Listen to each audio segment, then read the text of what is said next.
belajar, ya. Kemudian yang kedua, materi disiplin positif. Yang ketiga, motivasi perilaku manusia. Kemudian yang keempat, yang paling penting, itu segitiga restitusi. Kayaknya saya paham betul tuh kalau yang keempat. Yang kelima, kebutuhan dasar. Yang keenam, posisi kontrol atau 5 posisi kontrol guru, ya. Yang ketujuh, keyakinan kelas. Di sini saya ditemani oleh Bu Erni. Nanti kalau saya sudah lelah, nanti Bu Erni nanti, ya.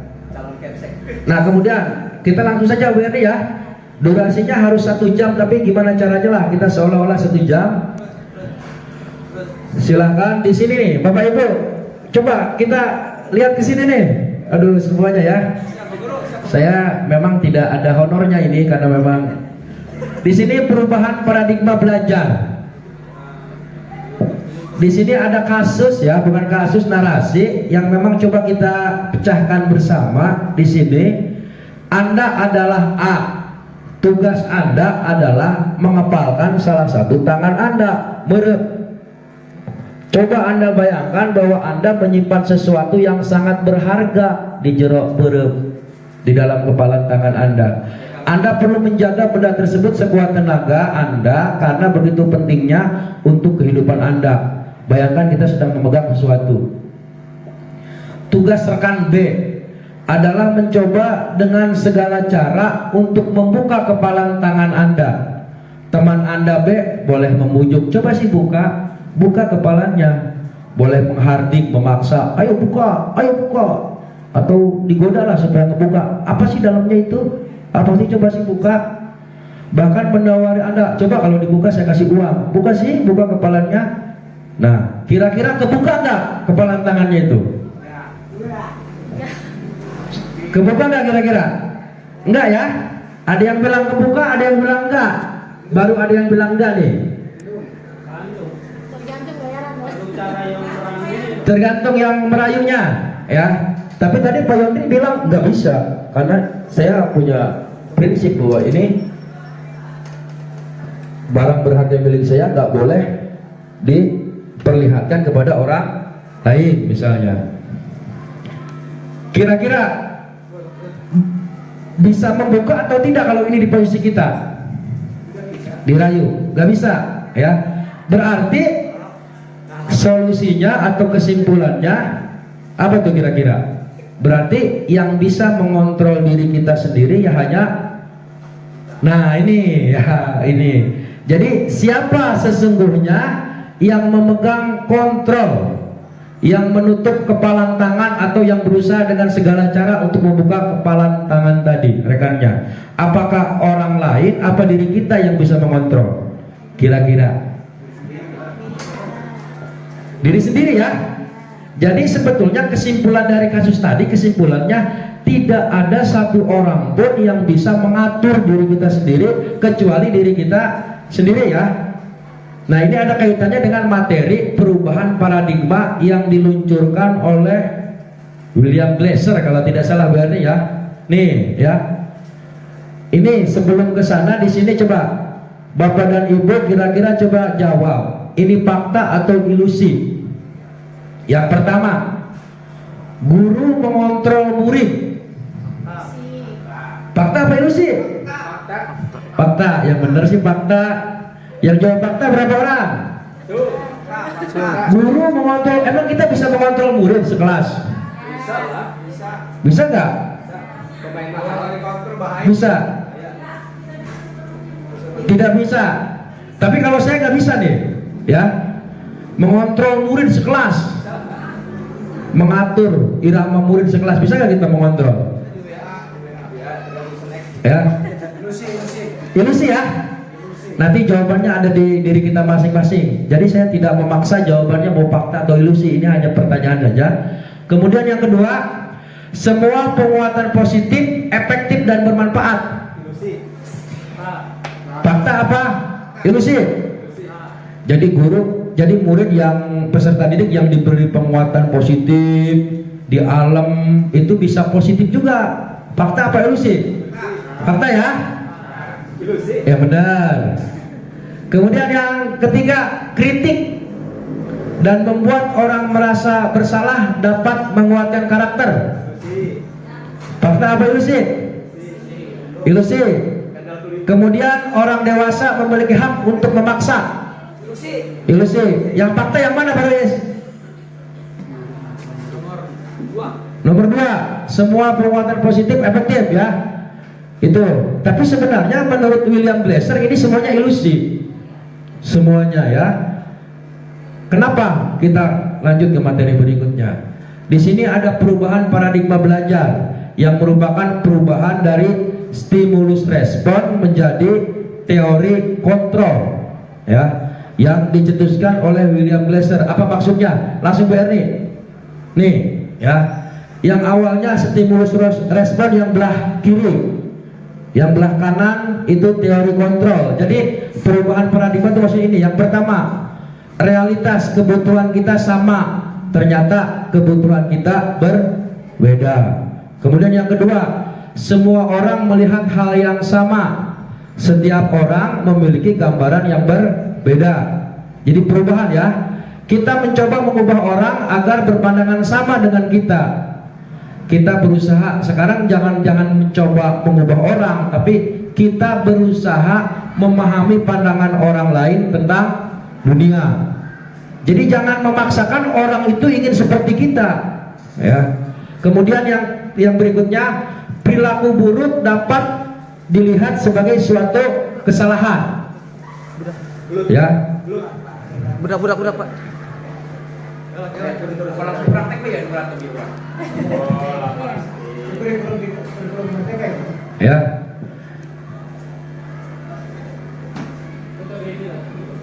Kita lanjut ya. Lanjut ya. Karena sudah mengirimkan 2 algojo bahkan 3 algojo ya. Jadi selama ini perilaku buruk itu dilihat sebagai suatu kesalahan. Ternyata yang benar itu semua perilaku memiliki tujuan. Nah, termasuk yang berantem ini nih. Ini bukan kesalahan. Mereka itu pasti memiliki tujuan. Tujuan itu untuk memenuhi kebutuhan dasar. Ada 5 kebutuhan dasar manusia, nanti dijelaskan lebih lanjut ya. Kemudian yang berikutnya, orang lain bisa mengontrol saya. Ternyata yang benar itu hanya Anda yang bisa mengontrol diri Anda. Tadi betul jawaban Pak Yondri. Boleh tepuk tangan ya. Jawaban Pak Yondri betul ya. Jadi nggak bisa tuh kepalan tangan tuh nggak bisa, karena hanya kita yang bisa mengontrol diri kita ya. Jadi mau dirayu di apa pun nggak bisa. Kemudian saya bisa mengontrol orang lain, ternyata salah. Termasuk tadi mengontrol murid itu nggak bisa. Saya bisa mengontrol orang lain, ternyata Anda tidak bisa mengontrol orang lain. Kemudian yang berikutnya, pemaksaan ada pada saat bujukan. Bujukan apa tuh, Berni? Pemaksaan ada pada saat bujukan gagal. Ternyata yang berikutnya, kolaborasi dan konsensus menciptakan pilihan-pilihan baru. Model berpikir menang-menang. Yang itunya tadinya model berpikir menang kalah, jadi model berpikir menang-menang. Itu. Jadi itu adalah perubahan paradigma dari stimulus respon menjadi teori kontrol. Jadi kesimpulannya dari materi itu, yang pertama, guru tidak bisa mengontrol 100% murid karena mereka berperilaku tergantung dari motivasi dari dalam mereka. Motivasi perilaku dari dalam mereka itu tergantung untuk memenuhi 5 kebutuhan. Salah satunya itu yang tadi berkelahi itu sebetulnya ingin memenuhi kebutuhan. Dia itu ingin menjadi penguasa. Salah satu kebutuhan dasar manusia itu ingin menjadi penguasa, ingin kebebasan, ingin terasa nyaman, rasa senang ya. Nah berikutnya, saya harus di sini nih karena direkam. Disiplin positif itu pengertiannya adalah merupakan sebuah kontrol diri yang bertujuan menanamkan motivasi internal. Yang digaris bawahinya motivasi internalnya Bapak Ibu. Jadi sekarang tidak berlaku lagi guru menghukum, nggak boleh. Karena kalau guru menghukum, motivasinya atas dasar keterpaksaan. Motivasinya atas dasar, jadi motivasinya motivasi eksternal, bukan motivasi internal. Yang diharapkan di SMA 9 itu siswa kita melaksanakan kedisiplinan berdasarkan motivasi internal pada murid agar memiliki karakter yang sesuai dengan nilai-nilai kebajikan universal. Nilai-nilai kebajikan universal itu ya salah satunya kedisiplinan, kemudian profil belajar Pancasila, itu merupakan nilai-nilai kebajikan universal. Kemandirian, kemudian bernalar kritis dan sebagainya ya. Kemudian Bu Erni, ini motivasi perilaku manusia. Nah ini ya. Jadi ada 3 motivasi perilaku manusia. Yang pertama, menghindari ketidaknyamanan atau hukuman.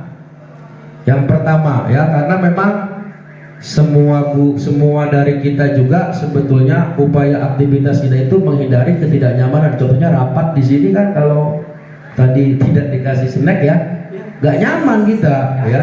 Akhirnya timbul berontak karena menghindari ketidaknyamanan. Tapi informasi terbaru terupdate ini Pak Dede sedang on the way. Alhamdulillah ya. Jadi untuk konsumsi sedang on the way.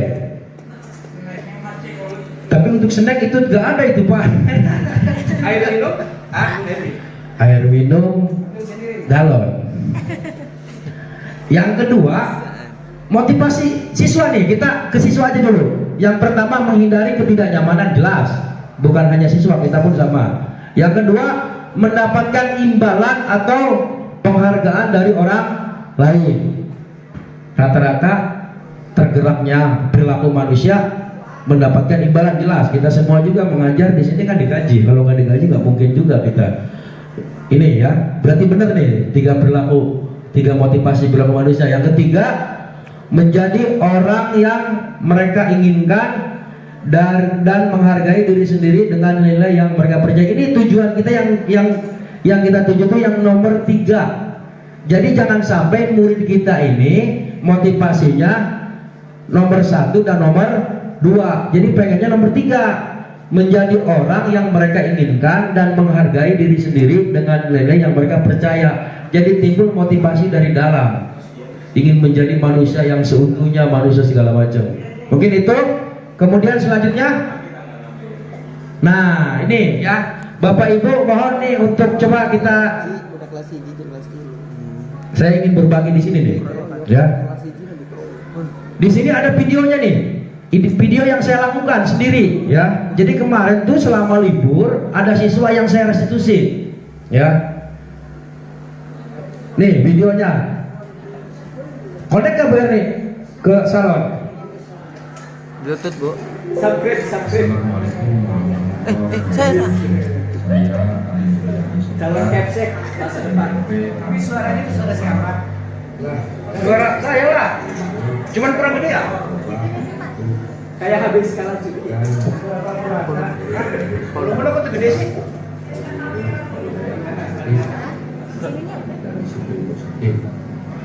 Salah satu cara bisa lah.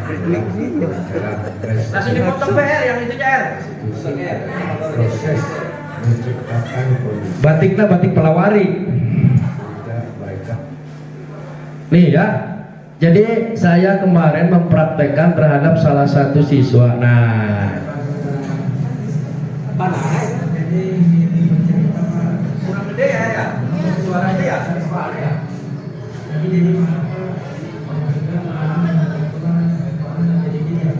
Cocok jadi kepala sekolah.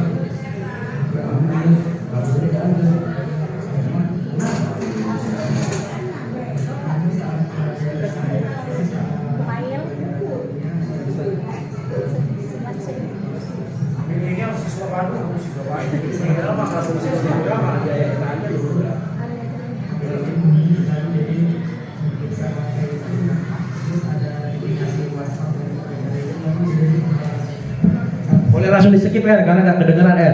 Kita lanjut ke materinya aja ya. Di subscribe aja dulu. Nah, ini segitiga restitusinya ada 3 poin pentingnya. Yang pertama, menstabilkan identitas.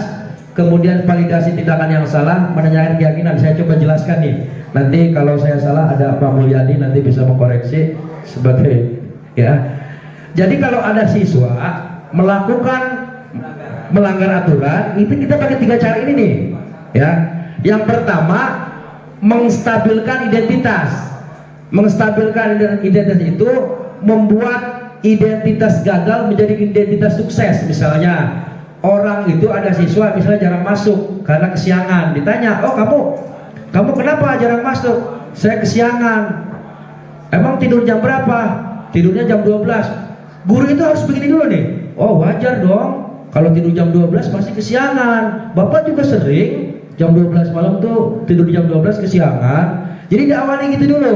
Jadi menstabilkan identitas dulu. Jadi buat stabil dulu. Kemudian yang kedua, validasi tindakan yang salah.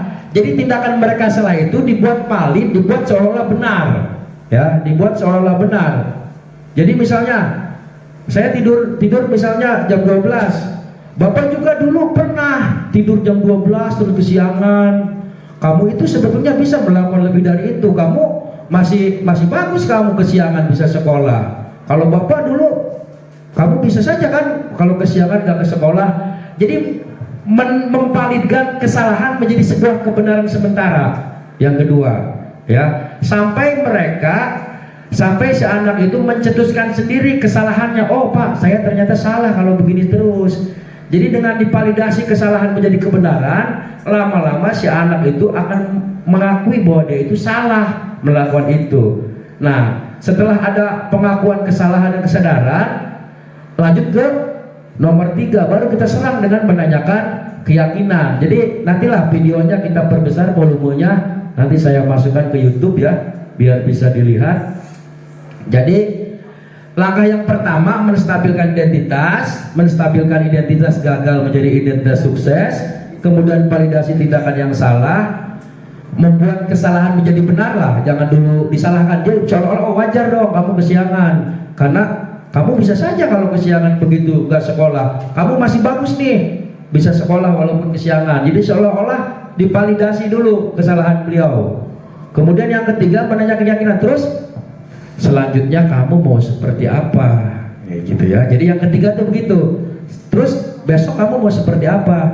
Nanti agar harapannya, oh Pak, besok saya akan datang lebih pagi dengan cara, berarti Pak nanti malam saya tidurnya harus di bawah jam 9.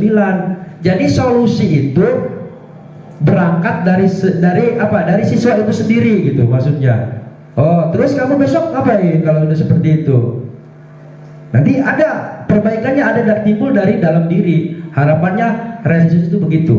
Pertama kita stabilkan dulu keadaan, validasi tindakan yang salah, hajar dengan menanyakan keyakinan.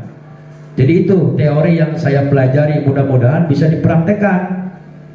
Contohnya kemarin tuh, sebetulnya Bapak Ibu sudah mempraktekkan kemarin Pak Roni sama Bu Sri, ketika ada siswa yang memecahkan kaca. Itu kalau di video sebetulnya sudah berestitusi, ya. Jadi mereka udah merasa salah, mereka sendiri yang mengganti. Terus apa dong yang harus kamu lakukan? Oh iya Pak, saya harus iuran berarti. Dengan cara iuran nanti kita mengganti kaca yang pecah. Terus siapa yang gantiinnya? Saya nyuruh orang. Terus uangnya dari mana? Kita iuran. Jadi proses perbaikannya, proses memperbaiki kesalahannya berangkat dari dalam diri sendiri gitu. Jangan sampai oh kamu besok harus A, B, C, D. Kamu besok itu sebenarnya tidak musim. Kalau di kurikulum yang kita pelajari nih, kurikulum yang kita laksanakan, pengennya di kurikulum yang baru ini, jadi setiap kesalahan siswa dapat diperbaiki oleh siswa sendiri. Ya, dengan cara 3 langkah ini, menstabilkan identitas, validasi tindakan yang salah, hajar dengan menanyakan keyakinan. Oleh karena itu, saya berharap Bapak dan Ibu di kelas sudah memiliki keyakinan kelas masing-masing. Misalnya menjaga kebersihan. Nanti kalau ada di depan kelas sampah, terus harusnya gimana nih sampah? Jadi nggak perlu, sampah buang, tinggal aja. Ini ada sampah di depan, harusnya seperti apa? Oh iya Pak, berarti kan langsung. Jadi dengan dasar kesadaran. Jadi intinya motivasi internal itu harus, budaya positif itu harus dimunculkan berdasarkan motivasi internal. Jadi tidak ada lagi guru yang menghukum kamu keliling lapangan 5 keliling, kamu push up misalnya 10 kali.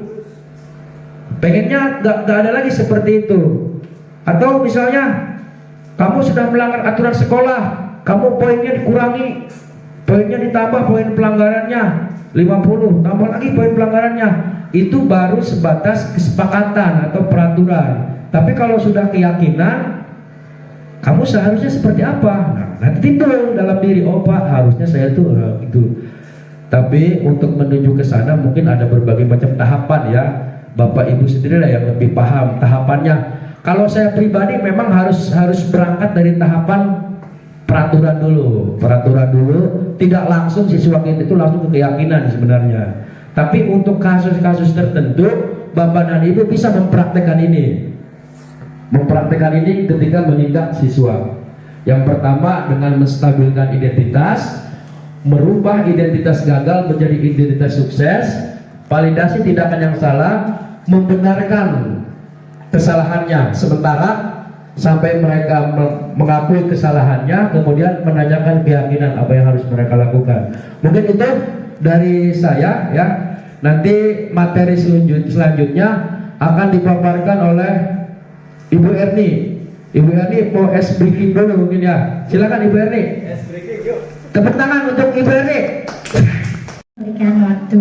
Saya mulai. Assalamualaikum warahmatullahi wabarakatuh. Gimana Bapak Ibu, masih semangat?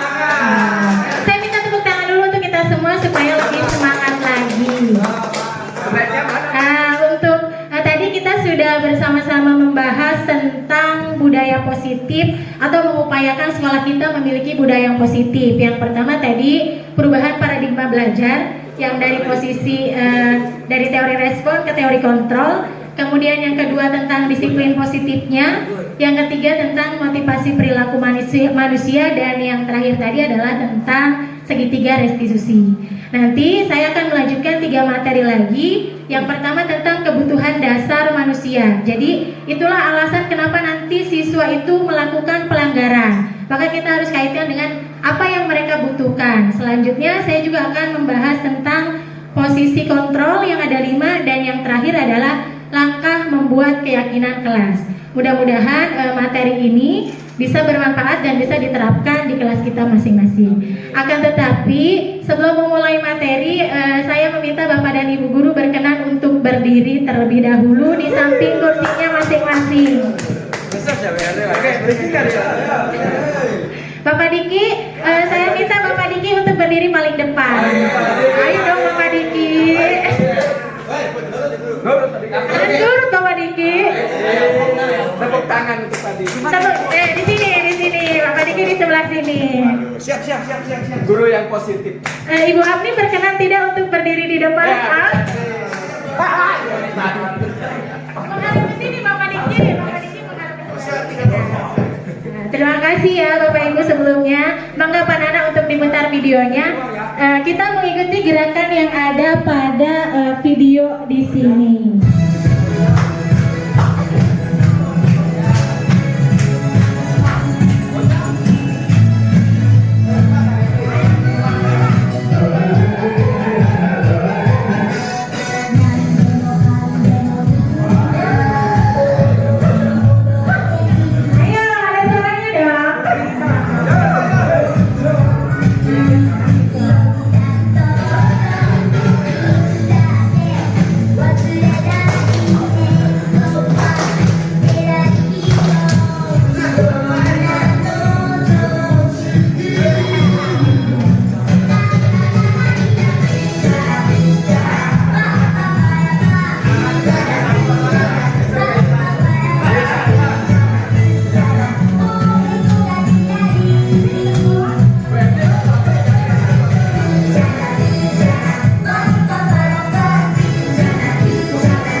Bapak dan Ibu ya. Sekali lagi saya sampaikan, dan mungkin dengan Pak Ari juga saya sama. Saya berdiri di sini tidak bermaksud untuk menggurui Bapak dan Ibu. Kami hanya melaksanakan tugas dari program pendidikan guru penggerak ini. Tapi kami juga berharap materi ini dapat bermanfaat untuk kita semua sehingga sekolah kita memiliki budaya yang positif.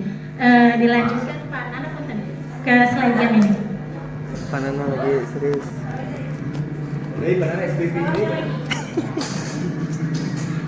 Melanjutkan yang tadi, tumbuhnya atau munculnya suatu masalah terhadap siswa itu biasanya atau dikemungkinankan memiliki kebutuhan yang mereka tidak terpenuhi kebutuhannya. Jadi kebutuhan manusia itu baik guru, siswa dan masyarakat lainnya itu ada 5 kebutuhan dasar. Yang pertama kebutuhan bertahan hidup. Kebutuhan bertahan hidup di sini artinya kebutuhan biologis. Nah, seperti memenuhi rasa lapar itu adalah kebutuhan dasar. Kemudian tempat tinggal itu juga kebutuhan dasar. Yang kedua adalah kasih sayang dan rasa terima kasih. Nah, mungkin murid kita juga melakukan kesalahan atau melanggar keyakinan itu salah satunya karena mereka tidak mendapatkan kasih sayangnya dan tidak mendapatkan terima kasihnya atas perjuangan yang mereka lakukan. Yang ketiga adalah kesenangan. Nah, bisa jadi juga tadi yang dilakukan oleh siswa kita yang di lapangan itu merupakan kesenangan bagi mereka. Mereka tidak mendapatkan sesuatu kesenangan, akhirnya mereka mencari perhatian sehingga mendapatkan kesenangan. Yang berikutnya adalah kebutuhan kebebasan. Mungkin di rumahnya mereka tidak mendapatkan kebebasan, sehingga ketika di dalam kelas mereka membutuhkan kebebasan. Dan yang terakhir adalah kebutuhan penguasaan. Kebutuhan penguasaan di sini kita tidak boleh misalnya memberikan kewajiban atau menunjuk salah satu siswa saja untuk menjadi ketua kelas. Tapi kita berikan dulu kesempatan kepada seluruh murid. Barangkali memang diantaranya yang sebenarnya menginginkan kekuasaan menjadi ketua kelas, tapi kita tidak memberikan kesempatannya. Jadi kita harus betul-betul memperhatikan 5 kebutuhan dasar ini. Yang pertama adalah bertahan hidup yang berkaitan dengan kebutuhan biologis. Yang kedua kesenangan, berarti dengan hobi mereka. Yang ketiga tentang kebebasan, berarti kebebasan bisa jadi mereka tidak suka cara belajar hanya mendengarkan. Mungkin mereka sukanya dengan cara praktek langsung, itu juga suatu kebebasan. Dan yang selanjutnya ada kasih sayang dan rasa terima kasih. Bisa jadi juga yang tadi dilakukan oleh murid kita yang sedang berantem itu adalah mencari rasa kasih sayang. Kalau saya melakukan sesuatu, guru akan peduli nggak terhadap saya? Sejauh mana bukti rasa kasih sayang guru terhadap saya ketika saya melakukan kesalahan? Itu bisa jadi juga karena kebutuhan dasar tersebut yang tidak dipenuhi oleh murid, sehingga murid melakukan pelanggaran dari keyakinan kelasnya. Dan yang terakhir adalah penguasaan. Lanjut Pak Nana. Nah, di sini adalah posisi kontrol yang berkaitan dengan pelanggaran keyakinan murid, keyakinan kelas yang dilakukan oleh murid. 5 posisi kontrol guru, ini ada 5. Yang pertama adalah posisi penghukum. Artinya ketika ada murid, kita menemukan murid yang melakukan kesalahan, kita langsung menghukumnya tanpa kita cari tahu alasannya dulu kenapa dia melakukan kesalahan. Yang kedua adalah pembuat merasa bersalah. Kalau pembuat merasa bersalah, biasanya menekan murid dengan alasan, kok kamu nggak kasihan sih sama ibu dipanggil lagi sama wakasek kurikulum atau kesiswaan. Itu adalah pembuat rasa bersalah. Dan yang ketiga adalah sebagai teman. Kalau teman biasanya lebih ke, udah tenang aja, nanti bisa Bapak bantu, bisa seperti itu. Dan yang keempat yaitu pemantau. Pemantau di sini biasanya selalu menghadirkan data. Misalnya, kamu kemarin sudah alfa 3 kali, atau kemarin 3 kali udah nggak upacara. Itu adalah pemantau. Jadi selalu dikaitkan tentang pelanggaran dengan datanya yang mereka lakukan. Dan yang terakhir adalah posisi manajer. Posisi manajer ini bisa kita terapkan dengan segitiga restitusi yang sebelumnya Pak Ari sampaikan. Jadi yang pertama tadi ada apa Bapak Ibu tahapannya? Menstabilkan identitas. Yang kedua adalah validasi tindakan yang salah. Yang terakhir adalah kita memberikan atau menjanjikan hal-hal yang lain. Itu murid sudah ingin melakukan yang terbaik sesuai peraturan atau sesuai keyakinan yang sudah disepakati. Jadi dengan posisi manajer ini, Pak Nana punten diputar dulu video.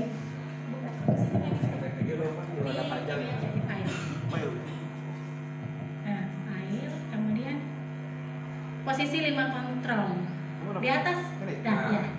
Nah, ini ada contoh penerapannya Bapak Ibu. Mohon diperhatikan.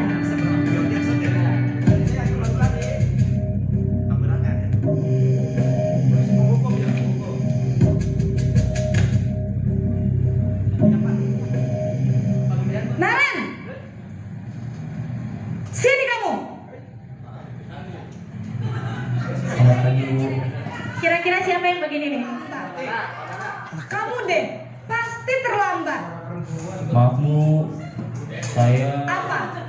Apa coba? Alasan kamu apa lagi? Kapan sih kamu tidak terlambat? Malas sekali ya kamu jadi anak. saya Dasar pemalas. Gak kapok-kapok sih kamu. Sudah berapa kali terlambat? Sana, kamu keliling lapangan basket 2 kali. kenapa saya harus keliling lapangan basket Bu? Kenapa? Kamu melawan ibu. Berani-beraninya jawab. Sudah terlambat, masih berani jawab pula. Sekarang, keliling lapangan basket 5 kali sekalian. Biar kapok. Cepat. Pergi sana ke lapangan basket. Kalau tadi yang sekarang posisi pembuat merasa bersalah.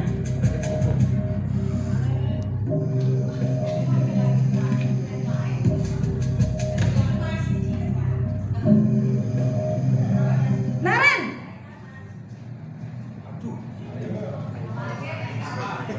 Selamat pagi Bu. Naren. Kamu kenapa terlambat lagi, nak? Ya Tuhan, Naren. Kamu senang ya bikin ibu susah ya? Kalau kamu terlambat lagi, nanti ibu yang ditegur bapak kepala sekolah, nak. Disangka ibu tidak bisa membina kamu. Duh, gimana ini? Maaf Bu.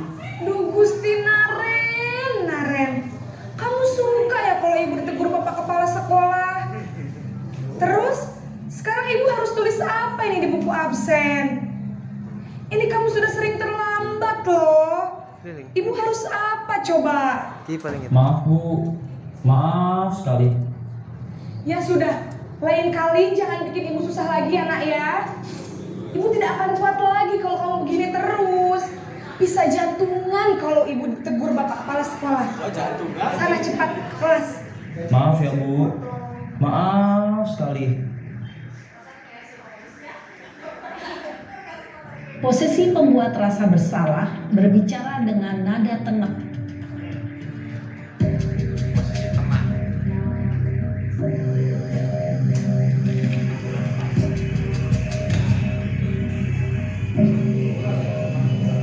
Naren,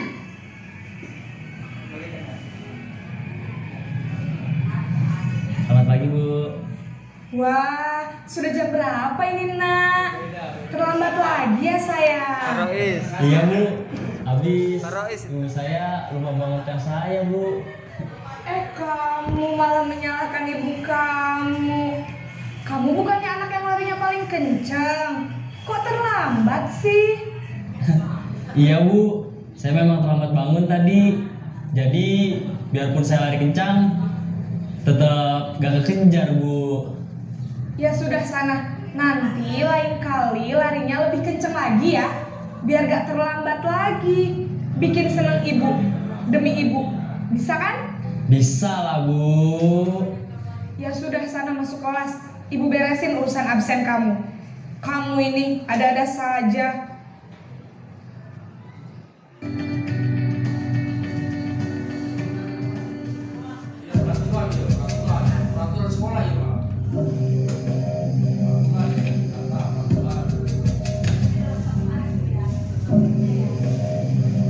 Naren,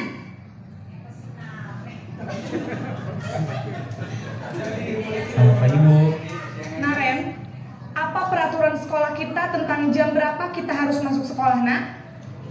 Kita harus di sekolah jam 7 Bu. Iya betul, sekarang sudah jam 7.20. Naren sudah tahu konsekuensinya jika terlambat hadir. Paham Bu. saya harus tinggal kelas pas jam istirahat selama 20 menit. Ya benar, konsekuensinya demikian. Jadi nanti jam 9.30 pas istirahat, kamu harus tinggal di kelas, kerjakan tugas tambahan untuk ketertinggalan kamu, ya. Baik, Bu. Ini posisi yang diharapkan ada pada kita semua Bapak Ibu.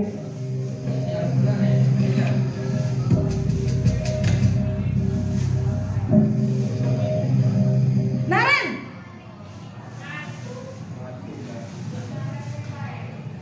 Selamat pagi, Bu.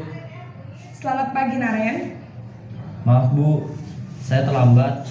Iya, sekolah masuknya jam 7, sekarang sudah jam 7.20. Jadi sekarang bagaimana ini Naren? Maaf, Bu. Saya lupa setel alarm saya semalam. Baiklah, menurut kamu, keyakinan sekolah yang mana yang perlu kamu tingkatkan? Menghargai diri sendiri dan orang lain mungkin ya, Bu. Setuju. Jadi, apakah Naren meyakini prinsip saling menghormati tersebut? Iya, Bu. Saya meyakininya. Apakah Naren bersedia memperbaiki masalah keterlambatan ini? Bersedia, Bu. Bagaimana kamu akan perbaiki masalah keterlambatan ini? Saya akan coba untuk tidak lupa menyetel alarm saya, Bu. Baik, kalau Naren lupa menyetel alarm di rumah, ada orang yang kira-kira bisa bantu mengingatkan tidak? Ada, Bu. Kakak saya, Kak Emma. Ada lagi selain Kak Emma? Selain Kak Emma, ada ibu saya. Baik, jadi yang mengingatkan Naren adalah Kak Emma dan ibu kamu ya? Kira-kira akan mulai setel alarm kapan nih Naren? Setelah pulang sekolah, akan segera saya lakukan. Baik, jadi Naren akan setel alarm untuk bangun besok pagi dan akan diingatkan oleh kakak dan ibunda Naren ya. Ada lagi yang mungkin perlu dilakukan Naren agar tidak terlambat bangun lagi? Tidak ada, Bu. Baik Naren, terima kasih untuk kerjasama kamu. Sekarang kamu perlu kembali ke kelas untuk belajar. Baik, Bu. Terima kasih. Itulah video 5 posisi kontrol guru. Tadi yang terakhir adalah posisi manajer. Jadi kita cari dulu alasannya kenapa murid itu melakukan kesalahan. Kemudian kita mencoba untuk mengerti atas kesalahannya. Dan solusi untuk tidak melakukan kesalahan itu harus keluar dari murid itu sendiri. Jadi supaya ya ini salah saya, jadi saya juga harus melakukan perbaikan. Bagaimana cara perbaikannya? Itu muncul dari murid itu sendiri. Nah, selanjutnya yaitu materi yang terakhir Bapak Ibu, yang terakhir. Satu lagi tenang. Yang terakhir adalah keyakinan kelas. Nah, ini yang mudah-mudahan bisa kita praktekkan langsung di kelas kita masing-masing. Nah, keyakinan kelas itu kalau teorinya, pengertiannya adalah nilai-nilai kebajikan universal yang disepakati secara tersirat dan tersurat dengan tujuan murid lebih tergerak dan bersemangat untuk menjalankan keyakinannya, bukan sekedar mengikuti serangkaian peraturan tertulis tanpa makna. Jadi tadi nilai-nilai kebajikan universal itu salah 5-nya ada pada profil pelajar Pancasila. Ada kreatif, kemudian gotong royong, mandiri, atau menjaga kebersihan. Atau yang kita tanamkan misalnya berkaitan dengan penggunaan helm. Nah, kalau kita meyakini bahwa penggunaan helm itu adalah untuk keselamatan kita, maka walaupun kita tahu di daerah Teluk Lada ini tidak ada tilang polisi, tapi kita akan selalu menggunakan helm. Nah, itu adalah bentuk keyakinan kelas atau keyakinan yang kita yakini bahwa itu adalah penting. Lanjut. Nah, ini tahapan pembuatan keyakinan kelas. Jadi ada 5 tahapan. Nanti pertama kita berdiskusi memunculkan peraturan-peraturan yang perlu ditaati warga kelas. Jadi nanti dikumpulkan seluruh siswa itu di dalam kelasnya. Peraturan itu muncul dari siswa masing-masing. Kira-kira apa nih yang tidak boleh dilakukan di kelas kita? Mungkin siswa nanti akan menuliskan atau menjawab, tidak boleh membuang sampah sembarangan, tidak boleh terlambat masuk kelas, dan sebagainya. Diusahakan seluruh peraturan itu keluar dari murid masing-masing yang ada di kelas itu. Kita tuliskan terlebih dahulu kalimat negatif itu yang berupa larangan-larangan, ditulis semuanya. Kalau bisa mencakup kebersihan, juga ada di situ, kemudian disiplin waktunya ada di situ, termasuk kegiatan beribadah juga masuk ke dalam peraturan-peraturan yang perlu ditaati warga kelas. Ini biasanya sifatnya masih kalimat negatif. Setelah tertulis kalimat negatif, dirubah kalimat yang negatif tadi dalam bentuk kalimat yang positif. Kalau sebelumnya jangan membuang sampah sembarangan, berarti dirubah menjadi membuang sampah pada tempatnya. Dan itu dilakukan bertahap ya, supaya murid itu memahami apa sih nanti keyakinan kelasnya dari beberapa peraturan itu. Setelah dibuat dalam bentuk kalimat positif, menjadikan peraturan-peraturan menjadi nilai-nilai kebajikan atau keyakinan kelas. Kalau yang berkaitan dengan membuang sampah sembarangan, berarti keyakinan kelasnya adalah menjaga kebersihan. Kalau yang berkaitan misalnya tentang atribut atau pakaian, berarti nanti berkaitan dengan kerapihan. Kalau berkaitan dengan misalnya terlambat masuk kelas, berarti nanti berkaitan dengan bertanggung jawab atau menghargai diri sendiri. Termasuk di situ nanti ada peraturan tentang peminjaman alat tulis. Biasanya di kelas kita sering sekali terjadi pulpen dipinjam sama temannya tapi tidak kembali. Jadi nanti kita tuliskan ketika meminjam alat tulis harap dikembalikan gitu. Nah, itu nanti nilai kebajikannya adalah menghargai orang lain. Selanjutnya yang keempat, berdiskusi mengenai gambaran perilaku yang mencerminkan keyakinan kelas. Ini sebenarnya balik lagi ke peraturan 1 dan 2. Tahapan 1 dan 2. Perilaku yang mencerminkan keyakinan kelas berarti yang membuang sampah pada tempatnya. Kalau yang perilaku yang mencerminkan bukan keyakinan kelas berarti tidak membuang sampah pada tempatnya. Itu sebenarnya balik lagi. Kemudian yang kelima adalah meninjau ulang keyakinan kelas dari waktu ke waktu. Kalau perlu ditambahkan, maka ditambahkan. Kalau misalnya tidak perlu ditulis lagi, boleh ditinjau ulang. Nanti harapannya yang tertulis di dinding kelas itu tidak panjang lebar kalimatnya. Hanya misalnya 1, menjaga kebersihan. Tapi kita sepakati menjaga kebersihan itu apa saja. Di dalamnya mungkin pengaturan jadwal piket, mungkin tentang adanya tempat sampah, mungkin tentang adanya alat kebersihan kelas. Itu ada di situ. Jadi walaupun hanya beberapa poin tentang keyakinan kelas, tapi maknanya luas. Makna luas tadi sudah diyakini dan sudah disepakati oleh seluruh anggota kelas. Maka ketika ada siswa yang melanggar tersebut, kita tanyakan, kamu yakin nggak tentang nilai ini? Gitu. Kalau misalnya yakin, berarti apa yang harus kamu lakukan? Saya sebenarnya secara pribadi pesimis untuk dapat merubah siswa ke arah yang tadi sesuai teori. Tapi mari kita bersama-sama untuk memulai dari hal yang kecil.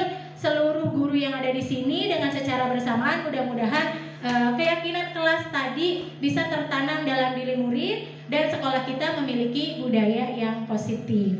Ya, semua ini saya sendiri yakin kalau kita melakukannya bersama maka akan terwujud. Tapi kalau misalnya mudah-mudahan saya dengan Pak Ari juga menyampaikan ini tidak hanya sekedar melaksanakan tugas, tapi dapat mengimplementasikannya secara terus-menerus gitu.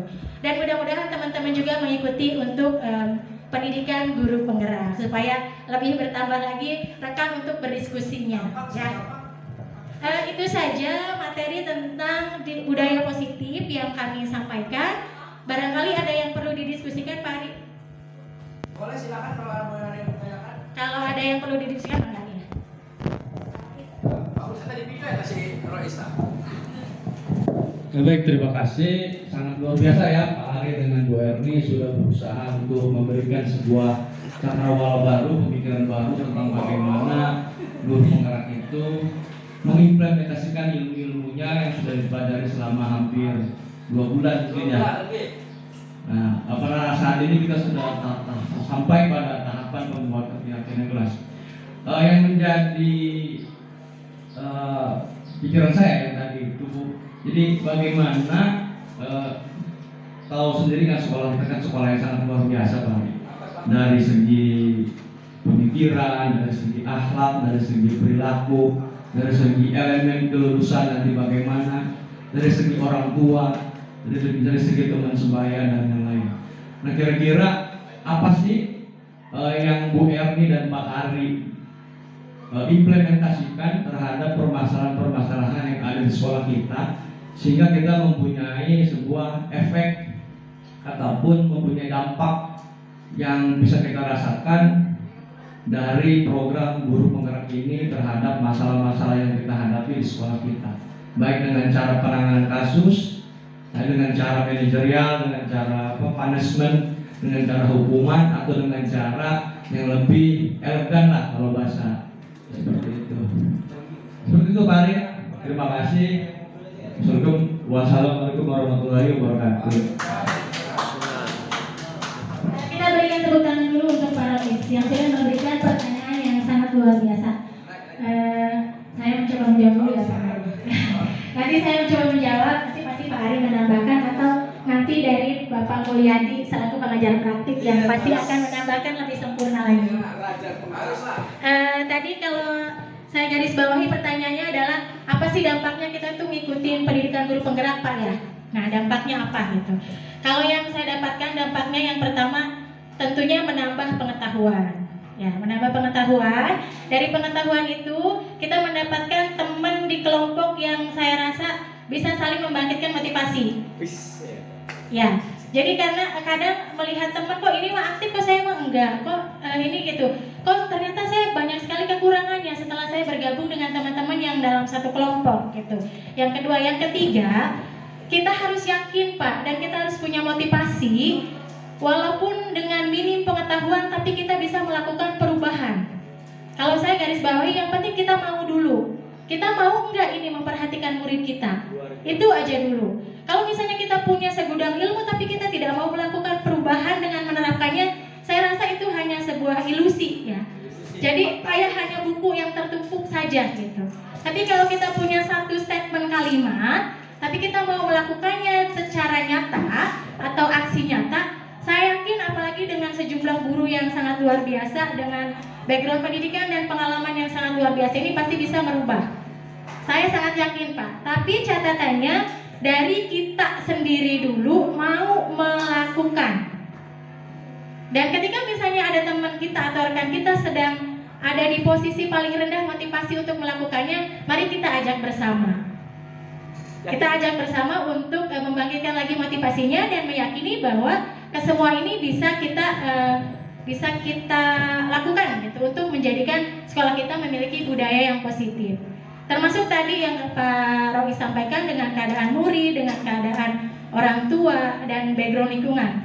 Tapi kalau saya lihat tidak seluruhnya Pak, murid itu tidak mau belajar, tidak seluruhnya. Masih ada sekian persen atau bahkan saya hitung kalau melihat ABC dulu itu masih di atas 80% murid mau belajar. Termasuk orang tuanya. Jadi rasanya sangat sangat tidak adil kalau misalnya menyamaratakan murid kita itu lebih ke arah negatif gitu ya. Jadi kita lihat aja kemarin ketika ada event kenaikan kelas, event kemudian project, saya lihat tanpa kita ikut campur melatih langsung mereka bisa melakukan atau menghadirkan acara yang sangat luar biasa. Itu menurut saya merupakan prestasi mereka. Yang saya sendiri pun ketika berada di posisi murid itu saya nggak bisa sepertinya. Tapi mereka bisa membuktikan itu. Tadi saya garis bawahi bahwa yang pertama adalah kita mau melakukan perubahan dari hal terkecil. Itu saja yang dapat saya sampaikan atau saya jawab. Nanti akan ditambahkan oleh Pak Ari. Sedikit ya, tepuk tangan untuk Bu Erni ya. Terima kasih luar biasa Bu Erni. Saya hanya menambahkan. Jadi sebetulnya harapan dari Mendiknas ini dengan adanya program guru penggerak ini harus bisa tergerak, bergerak dan menggerakkan itu Pak ya. Jadi saya mudah-mudahan dengan masuknya ke pendidikan ini mulai tergerak, kemudian nanti saya bergerak dan menggerakkan yang lain. Nah, karena saya pendidikannya belum selesai, jadi saya belum bisa menjawab 100% pertanyaan dari Pak Rois ya. Apa efeknya buat sekolah? Sebenarnya poinnya kan itu. Buat apa kita capek-capek melakukan pendidikan tapi nggak ada efek buat sekolah gitu. Saya ingin dalam modul pertama itu ya, itu kan filosofi pemikiran Ki Hajar Dewantara. Saya ingin membuat efek kepada siswa, kepada rekan guru khususnya ya, bahwa yakin bahwa setiap siswa itu dilahirkan dengan potensi yang bermacam-macam ya. Jadi sekarang itu tugas guru bukan untuk merubah ya. Jadi untuk menumbuhkan saja, menuntun gitu. Jadi dalam proses pelaksanaan pembelajaran di kelas, saya berusaha untuk mencari potensi yang mereka miliki. Saya dulu pernah ngobrol dengan rekan guru.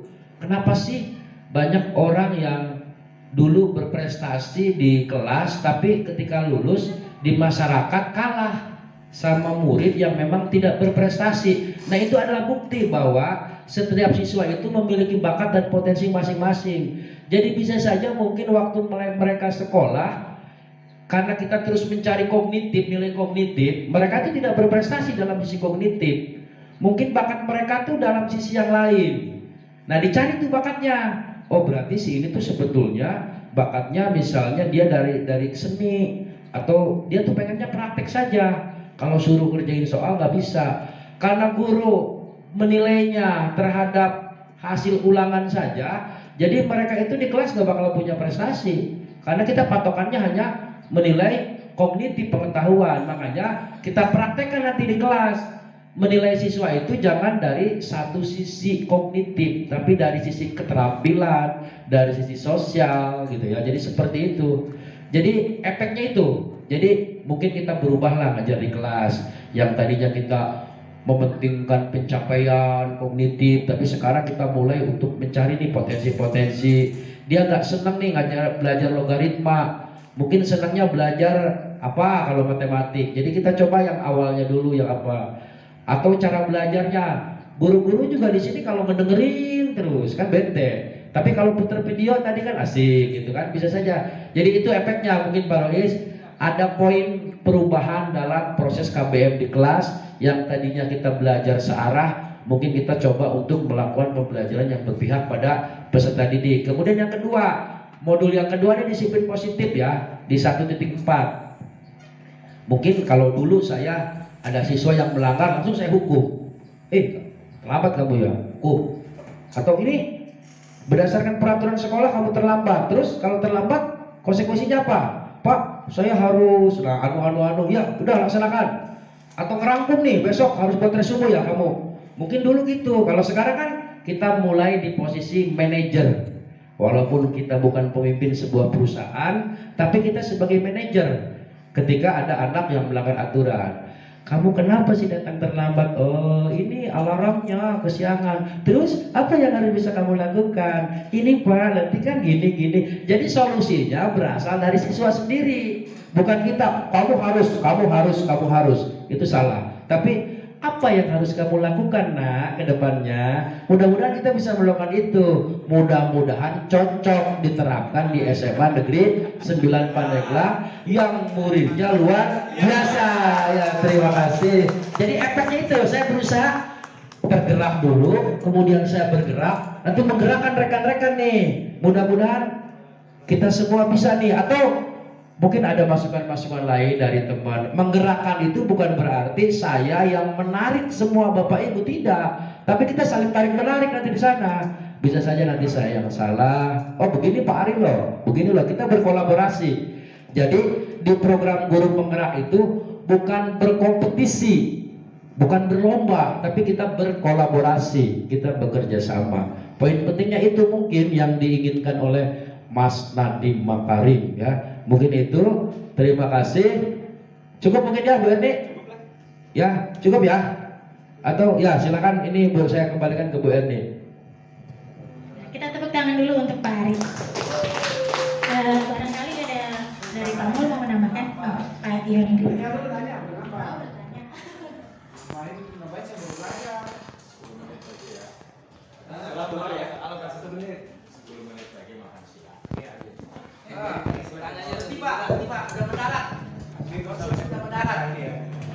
Assalamualaikum warahmatullahi wabarakatuh. Saya baru belajar merdeka, tapi apa yang dijelaskan tadi semuanya sudah tercover dari dulu ya. Cuman tinggal pelaksanaannya yang manis kan gitu. Langsung saja memang waktu ada 5 video yang saya sangat tertarik. Pertanyaan pertama adalah video mana yang harus kita pakai? Secara garis bawah tadi yang kelima Erni ngomong ya. Tapi kalau saya pelajari murid itu dari muncul video tadi karena ada murid bermasalah. Muncullah bermasalah. Masalahnya ini banyak. Ada yang kurang perhatian di rumah, Justru yang susah itu adalah bagaimana kita mencari solusi yang anak ini memang notabene anak-anak yang terperhatikan, semuanya terpenuhi kebutuhannya, tapi mereka bikin sesuatu. Banyak anak-anak orang kaya yang fasilitas ada, kasih sayang ada, tapi dia masih bikin sesuatu karena merasa mungkin kalau bahasa kita jawara gitu ya. Nah ini nggak bisa kita pakai poin 5 gitu kan. Kalau saya setuju 5 poinnya dipakai. Kenapa saya katakan demikian? Di saat kita otoriter pasti ada, demokrasi ada, dan resist fire ada. Saat kapan kita membiarkan masalah itu, saat kapan kita memusyawarahkan masalah itu, saat kapan kita mengatakan ya atau tidak. Itulah otoriter. Betul, Pak. Jadi menurut saya mungkin diserahkan ke kita itu, mohon penjelasan dari 5 video ini yang bagaimana yang seharusnya yang kita pakai. Terima kasih. Assalamualaikum. Bu CGP. Baik, terima kasih, sangat menarik terkait dengan disiplin positif ya. Yang tentu itu harapan dari guru-guru penggerak. Cuman tadi ada terbesit di ucapan Pak Ari terkait dengan kolaborasi ya. Bagaimana menumbuhkan kolaborasi antara teman sejawat atau kerukunan antara sejawat. Ya percuma kita berteori tentang disiplin positif, kita saja belum rukun gitu Pak. Jadi tadi yang dibutuhkan di sini adalah kolaborasi Pak. 2 orang calon guru penggerak belum tentu bisa menyelesaikan sebuah perusahaan. Tetapi dengan penyelesaian kolaborasi dan kerukunan sejawat dan kenyamanan ya. Jangan sampai kita menyamankan siswa, tentu saja di dalam ruangan ini belum tentu nyaman. Jadi mohon bagaimana calon guru penggerak mampu mengerukunkan antara teman sejawat itu sendiri. Ya, terima kasih. Itu bisa saya. Tepuk tangan dulu untuk Pak Yondrik dan Pak Dedi Julati. Saya jawab khusus Pak Yondri. Pak Dedi berarti. Luar biasa, memang SMA 9 ini luar biasa. Tepuk tangan ya, tepuk tangan. Aduh, luar biasa. Berarti sudah ada kerisauan. Kalau ada kerisauan berarti itu salah satu tanda untuk kemajuan Pak Rois ya. Pak Yondri, saya menggarisbawahi berarti kalau ada anak yang extraordinary, kalau saya jawab ya, bahasanya anak yang extraordinary crime ya. Jadi dia kasih sayang sudah terpenuhi di rumah karena orang kaya. Kemudian kesenangannya udah senang karena orang kaya ya. Kemudian apalagi tuh? Mungkin itu teorinya. Yang pertama ada satu kebutuhan yang dia tidak terpenuhi. Biasanya penguasaan. Jadi kalau siswa orang kaya rata-rata dia pengen berkuasa tuh. Pengen berkuasa di sekolahnya. Aing bos ya, anak bos. Jadi melanggar aturan. Nah bisa saja dilakukan dengan posisi manajer ya. Karena memang dia di posisi penguasaan. Atau gimana kalau memang kita menggunakan posisi yang lain, kata Pak Yondri. Boleh saja, tidak masalah. Kalau memang biasanya anak tersebut tidak cocok misalnya langsung ke posisi manajer, karena tidak semua anak juga sama bisa diperlakukan sebagai posisi manajer. Ada anak-anak tertentu yang saya bilang tadi extraordinary yang memang sedikit butuh kekerasan. Bisa saja, cuman kita menghindari hukuman yang sifatnya fisik. Bisa saja kita di posisi pemantau lah, karena berdasarkan data Anda melanggar peraturan sekolah, terus Anda harus misalnya konsekuensinya tinggal di kelas selama 15 menit atau yang lainnya. Boleh saja Pak, boleh saja. Jadi tidak harus serta-merta memposisikan sebagai posisi manajer. Cuma untuk teori yang saya pahami sama Bu Erni di sini melalui pendidikan guru penggerak ini, posisi manajer itu posisi yang dinilai terbaik gitu. Tapi kalau kita tidak mempan dalam dengan posisi manajer, kita menggunakan posisi yang lain. Mungkin itu Pak Yodi ya. Kalau untuk Pak Dedi nanti mungkin Bapak nanti akan menjawab, karena saya takut ini juga kalau berbicara kerukunan ya. Yang jelas yang paling penting memang tidak ada sebuah kemajuan kalau tidak ada kolaborasi. Jadi saya dengan Bu Erni dengan Famul tuh gak ada apa-apanya kalau tidak didukung dengan rekan-rekan semua.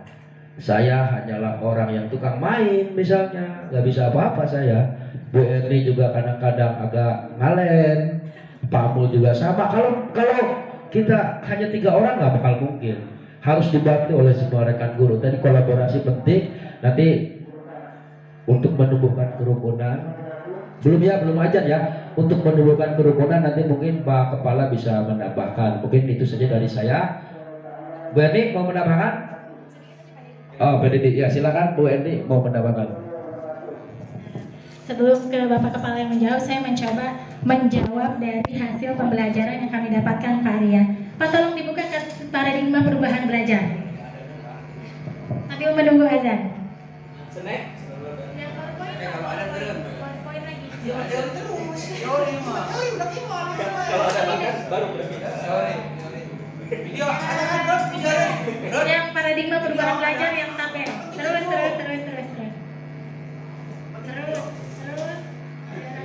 Pak. Nah, yang itu Pak, yang perubahan. Nah, ini mungkin munculnya permasalahan itu karena kita masih berada di stimulus respon. Yang kita berharap cara pandang kita itu harus sama dengan orang lain. Kemudian kita bisa mengontrol orang lain. Mungkin dikaitkan dalam berdasarkan materi yang kami pelajari bisa dikaitkan dengan ini. Misalnya kebutuhan saya harus sama dengan kebutuhan rekan kita. Atau saya itu melihat rekan itu misalnya tanda kutip negatif bisa jadi karena saya sendiri tidak tahu alasannya. Jadi kalau menurut saya masalah itu muncul mungkin diri kita sendiri yang masih berada di stimulus respon. Jadi belum berusaha berada di teori kontrol yang berusaha memahami orang lain itu melakukan sesuatu itu karena suatu alasan. Itu menurut saya sedikit saja Pak Dedi ya. Nanti nanti ditambahkan oleh Bapak Kepala. Terima kasih. Kita tunggu azan ya. Sambil tunggu azan, kalau ada azan baru kita. Oke. Bapak Ibu, terima kasih. Saya sangat semangat kalau kondisi diskusi kita seperti ini. Ya. Jadi tadi seperti yang disampaikan Pak Ari, kalau sekolah itu semua sudah ada kegalauan dari semua guru, ada kepedulian dari semua guru, saya yakin kita akan bisa lebih baik. Jadi kalau kita sekolah ini ada anak rambut acak-acakan kita cuek, alah budak ya, biarin aja. Ada terlambat, anak terlambat, kita diam saja ditulis doang. Ya. Ada anak yang menyimpang, kita diamkan saja. Ini yang membuat mungkin saya patah hati, nggak semangat lagi. Tapi ketika Bapak Ibu semuanya sudah semangat, merasa galau dan semua, saya ada kepercayaan bahwa kita akan bisa membuat sekolah kita ini lebih baik. Itu intinya yang pertama. Nah itu semua kemudian pemerintah saat ini mengeluarkan satu kebijakan, yaitu yang namanya guru penggerak, yang mana kita diminta untuk berhenti saat ini karena ada azan, dan insya Allah nanti kita break aja atau mau kita habis sholat duhur lanjutkan apa kita terus saja? Kita sholat aja dulu terus makan terus kita lanjut lagi jam 1 ya. Anak kita biar nggak ada apa-apa kita pulangkan aja nanti ya. Habis sholat ya. Itu saja mungkin Pak. Ya Bapak Ibu sekalian, kita break